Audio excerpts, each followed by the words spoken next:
Interstate 91. Yeah. All right. Let's take a look at Interstate 91 as we continue through New England and our journey through the New England states. We're all in New England today. Let's take a look at the map. I-91 starts in New Haven, Connecticut, and makes its way up to the Canadian border in Vermont. You're watching Control City Freak. This is the YouTube channel where we talk about interstate highways and the places that they're signed to go to. If you dig this kind of content, why not give us a like? And if you really dig, why not subscribe? Yeah, subscribe. All right. So you can request a interchange of your own and get a shout out for a $5 super sticker. Yeah, you guys have been awesome with this so far, and we have a super like feature in today's episode. All right, let's talk about Northbound I-91 to start. I-91 begins here at an interchange with I-95. We see from the start it is signed north for Hartford. We are in New Haven, Connecticut here, so this is a sensible sign. Coming the other direction on I-95, we see northbound 91 signed here, also for Hartford. And at random interchanges, 91 is signed for Hartford as well, so all's well so far.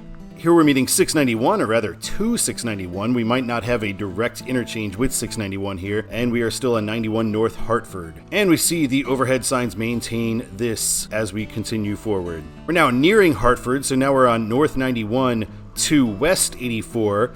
And to get to East 84, you want to get off here on State Route 15. We're going to have our interchange with West 84 soon. We don't have a movement to East 84. That's why you would have had to take that other road in the previous slide. And here we see we just get a through traffic sort of thing for North 91. And here we see we're now on North 91 Springfield, and we see the Hartford skyline in the background here. This interchange with I-84, this is the Radiohead OK Computer interchange, although you don't see it from this direction, you see that from I-84. And we see at random interchanges we are assigned North 91 Springfield. I'm not showing any mileage signs here because the exits are too packed close together to have any so far. And we see a nice North 91 reassurance shield, and we are going to be meeting 291, which is signed for Manchester. I know Connecticut is the default, but I still almost feel like you should have a Manchester CT there just because, you know, the somewhat more well-known Manchester, New Hampshire is not that far away. And now we're meeting Route 20 for Bradley International Airport, which is known as Hartford's International Airport, although it appears to actually be a little bit closer to Springfield than it is to Hartford. And we are on 91 North Springfield. We cross the Connecticut River for one of two times, and this road basically follows the Connecticut River almost entirely throughout its run. Welcome to Massachusetts. We're in our second state of 3.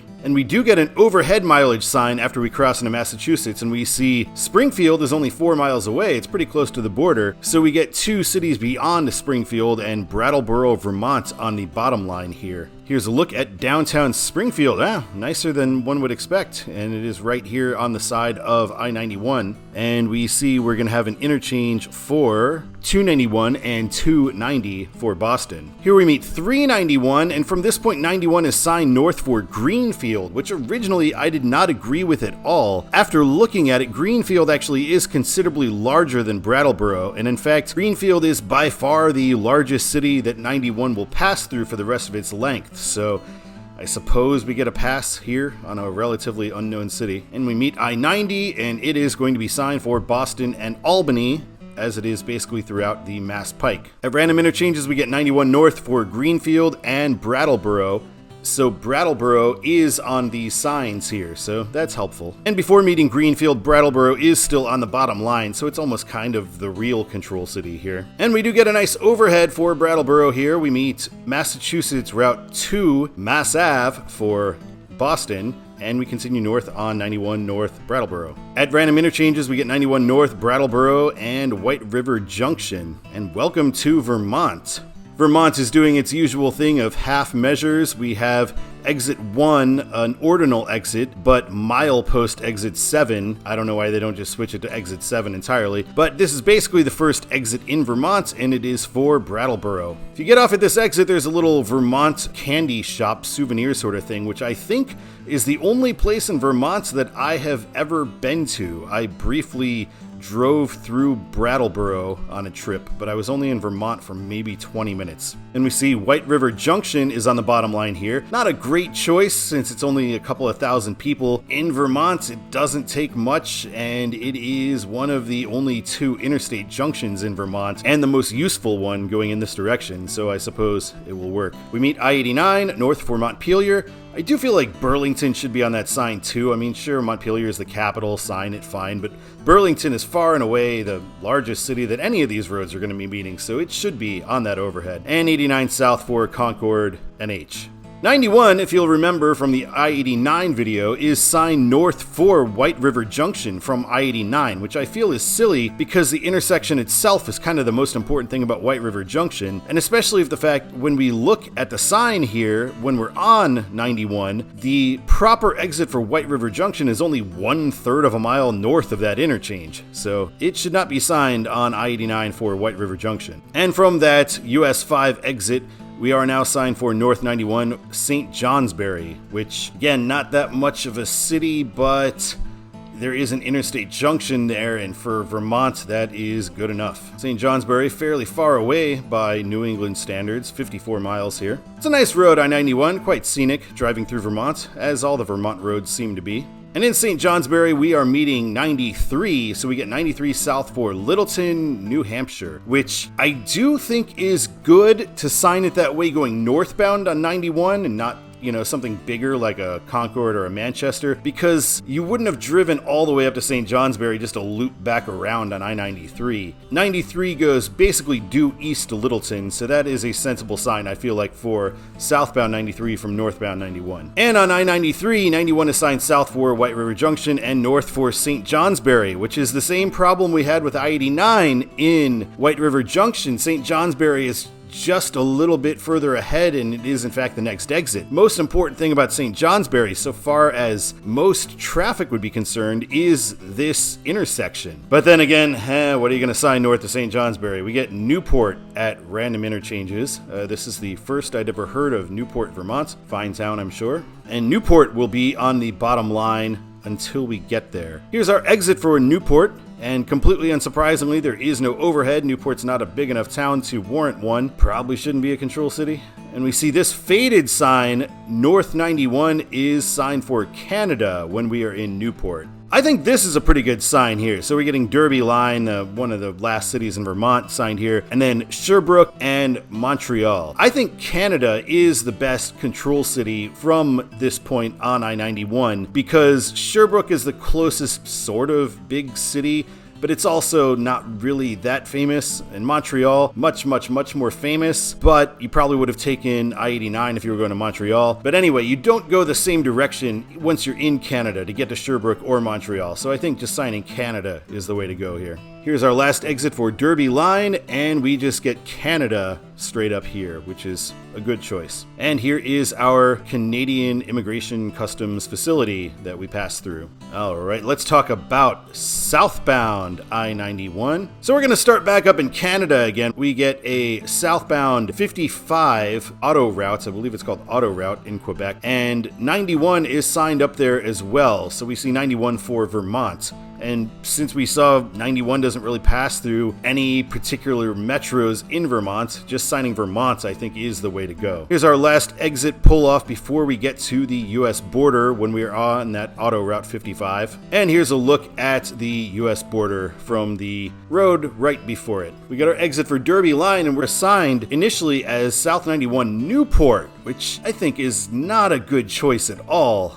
I think maybe St. Johnsbury because it's the next major exit, or, Springfield I guess isn't quite big enough to be signed from this far away, although it's really not that far, these states aren't that big. It's tough, but it shouldn't be Newport, I can tell you that much. And in Newport, we are signed for South 91 St. Johnsbury, which to me does make a little more sense. And now we get St. Johnsbury 40 on the bottom line of the mileage sign. And again, quite beautiful up here in northern Vermont through some of these forests. Quite nice. And here we meet I-93. It is signed south for Littleton, New Hampshire. Going southbound, I don't agree with that at all. That should be signed for one of the larger New Hampshire cities. Even Boston wouldn't be terrible to be signed there.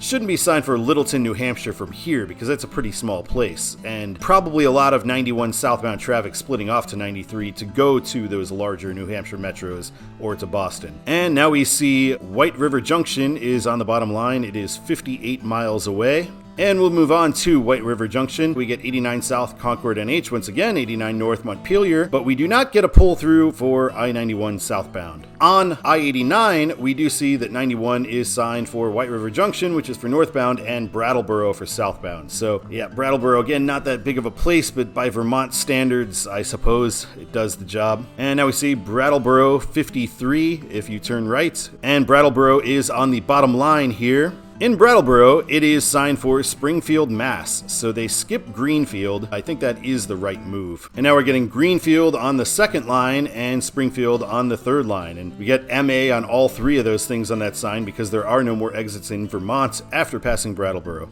And Massachusetts welcomes you. And we see at random interchanges it is 91 South for Greenfield and Springfield. So both of them are on there. That's well done. We meet Mass Ave once again, and we get South 91 for Springfield and North Adams, which is where West Route 2 is going. We split from 2, and now we are on 91 South Springfield once again. We get Springfield on the second line now, and Hartford on the third line. Hartford, yeah, only 64 miles away. Like I say, these states, not very large. We meet I-90 once again, and we get that Boston-Albany thing. It seems like every toll road kind of works this way, where you just have the one off to the side sign signed for the toll road.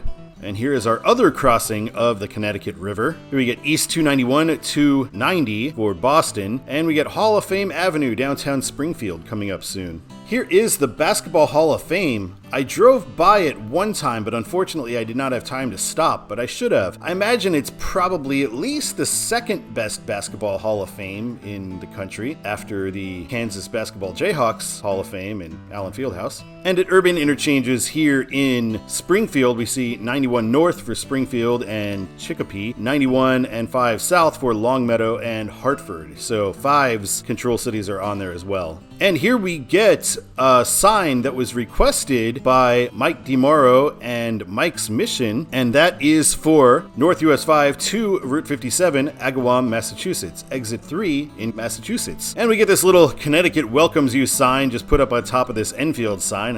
Connecticut, I feel like you can do better than that. That's a pretty lame welcome sign. And we see 91 is signed south for Hartford at random interchanges. Here's our exit for the airport once again. We continue south with an overhead for 91 for Hartford. We meet 291 for Manchester. I have the same thing to say about it I did before, so I won't. And we're getting into downtown Hartford, so we get South 91 pull through here, and Trumbull Street and West 84 for Waterbury. No East 84 as of yet. We do get an East 84 exit off of 91 here. We didn't northbound, but we do southbound, and it's a left exit signed for East Hartford and New London. I suppose it makes sense to sign East Hartford instead of Boston there, because if you were going to Boston, you would have taken I-90 anyway. And here is a look at downtown Hartford as we pass through. Here's our exit for the capital area, and at this point we are now on 91 South New Haven. And here is a look at Hartford, and I believe that is the Connecticut capital that we can see on the right there. We meet 691 West for Meriden and Waterbury. And at this point now we got 91 South for New Haven and New York City, which I think is good. We're going to be meeting I-95, so we get 95 North New London, 95 South New York City. So we'll follow a little bit down the more natural route of 91 traffic and follow the ramp down to 95 South. Here is a look at downtown New Haven, which you could have reached if you took that last exit on MLK Drive. And we are looping around over to I-95 now. And here we will merge with I-95.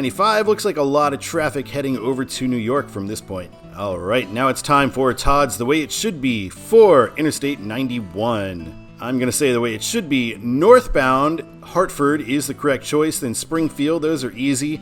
Greenfield, I begrudgingly agree with. Brattleboro, because it's the most famous place in Vermont that 91 goes through. Then White River Junction and St. Johnsbury, simply because they are interstate junctions, and in Vermont, I feel like that's enough. And then Canada should be signed after St. Johnsbury. In fact, Canada should be on the overhead for 93 northbound going into 91. Southbound, I would start with St. Johnsbury for the beginning, although I could understand an argument for Springfield or Boston or whatever, but if we're going to sign somewhere in Vermont, St. Johnsbury would be the pick. It's a bigger city for northern Vermont, and it's where we have the I-93 junction. Next, White River Junction, because a lot of traffic's going to be splitting off for I-89 at that point. Then Brattleboro and Springfield would be next. Then Hartford, New Haven, and finally New York as we go into 95. Thank you so much for watching this episode of Control City Freak. I really appreciate it and appreciate the super likes that we had for this one. Thanks a lot, Mike. I will see you soon with I-93. We're going to stay in the same general neck of the woods here. Until then, my name's Todd, and keep on trucking.